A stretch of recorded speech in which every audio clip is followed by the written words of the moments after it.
Magandang hapon sa ating lahat.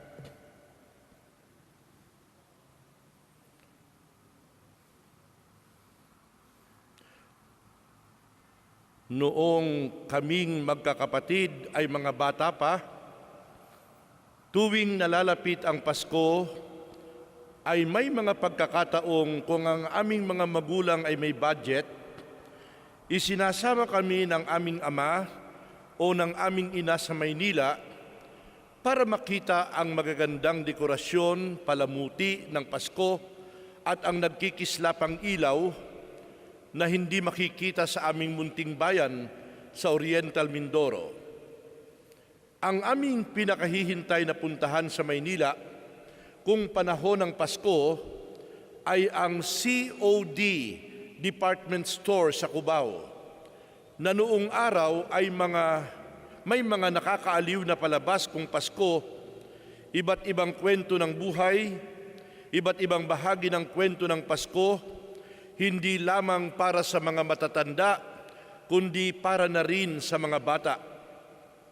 Napapanganga kami sa paghanga sa aming napapanood sa COD.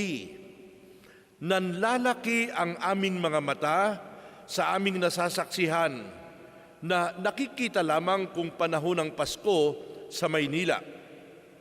Pagkatapos naming manood sa COD kinabukasan ay dadalhin naman kami ng aming mga magulang sa Quiapo para sumimba at kumain ng mami at siopaw sa Mamunlo. Makalipas ang ilang araw, kami ay uuwi na uli sa aming bayan sa Mindoro.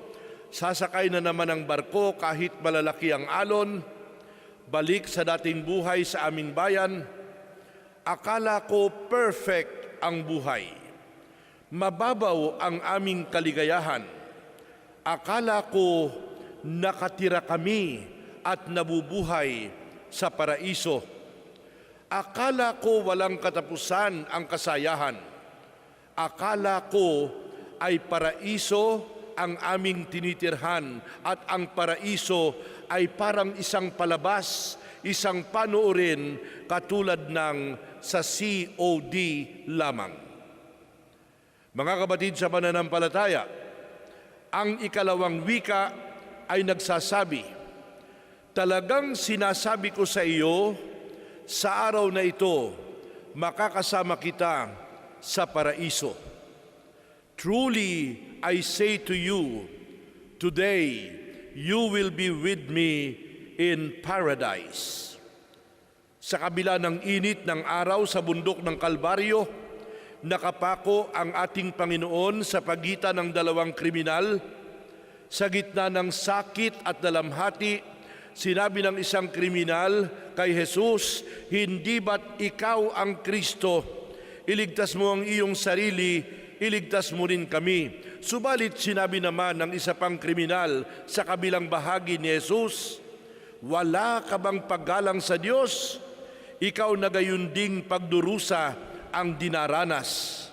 At ang sabi pa niya patungkol kay Jesus, ang taong ito ay walang ginawang masama.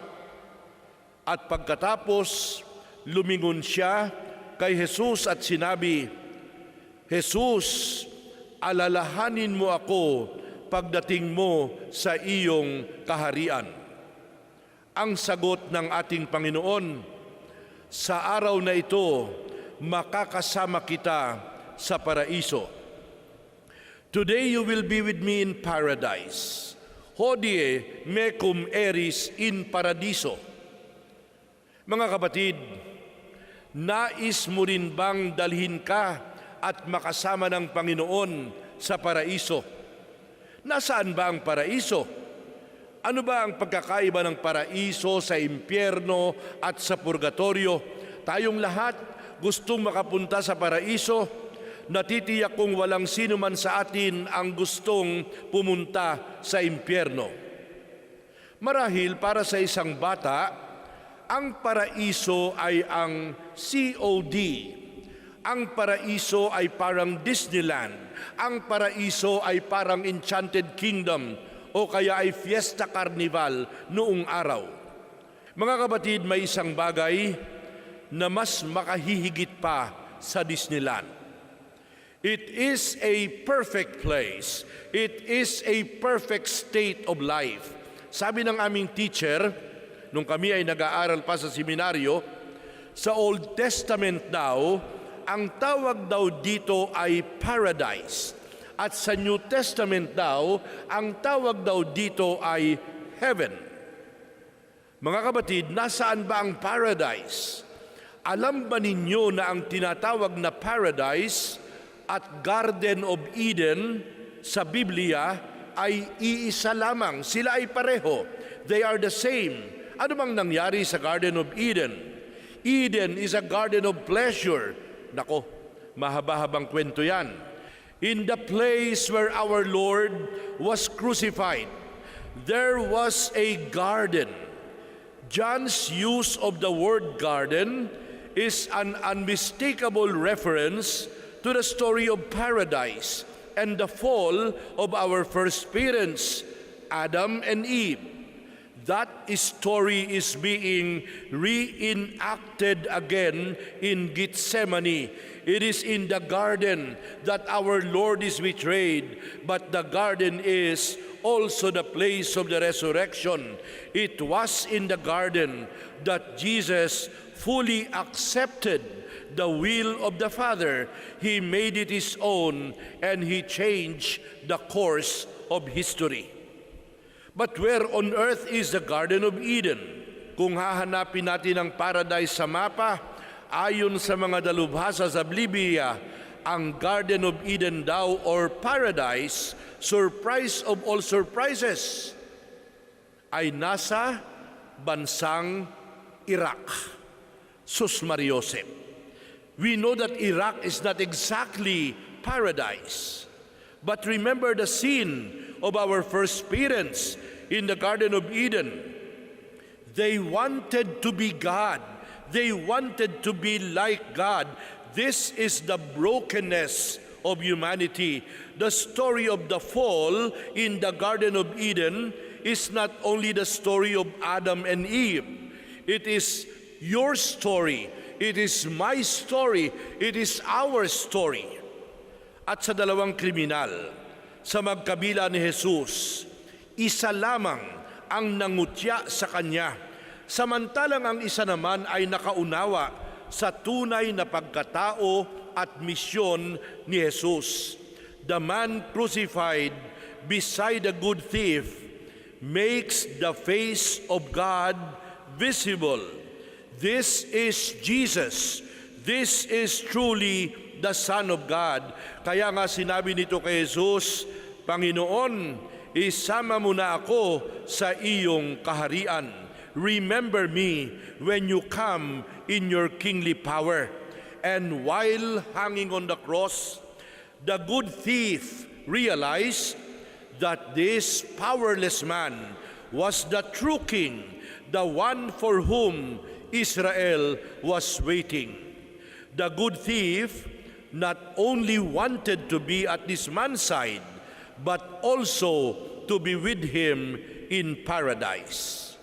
Mga kapatid, dahil dito, the good thief has become for us an image of hope.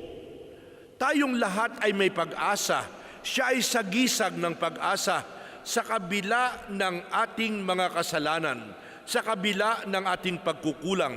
The good thief is an image of the consoling certainty that the mercy of God can reach us even in our final moments, kahit sa dulo ng ating buhay, kahit bago tayo malagutan ng hininga, even after a misspent life, a life of sin, a life of infidelity to God.